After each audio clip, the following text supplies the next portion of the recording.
જય શ્રી કૃષ્ણ। આજે આપણે ચણાના લોટના પુડલા બનાવવાના છે, તો એના માટેના આપણે બધા મસાલા તૈયાર કરી લીધા છે। પછી સૌપ્રથમ આપણે ચણાનો લોટ લીધો છે, એમાં ખાંડેલું લસણ, ખમણેલી ડુંગળી, ખમણવાની એટલા માટે કે આપણે પુડલો સારી રીતે પાતળો પાથરી શકીએ, ઝીણી સમારેલી કોથમીર,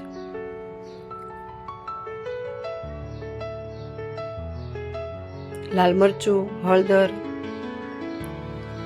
ધાણા જીરું, ગરમ મસાલો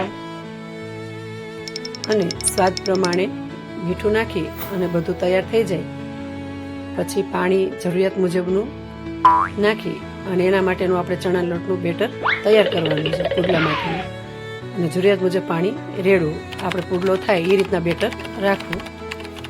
પછી તે તવી ગરમ કરવા મૂકી દઈએ, તવી ગરમ થાય એટલે એના ઉપર તેલ નાખી અને પુડલાનું ખીરું રેડી અને પુડલાને સારી રીતે પાથરવું, તવી ઉપર સરખી રીતે પાથરી પછી પાછું થોડું તેલ ઉમેરવું અને બંને બાજુ આપણે આ પુડલાને શેકવું।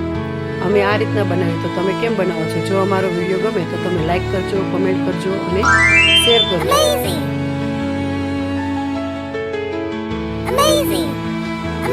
ફરતી બધી બાજુ સરખી રીતે તેલ નાખવું એટલે પુડલો સરળતાથી આપણે ફેરવી શકીએ અને આપણો પુડલો તૈયાર છે।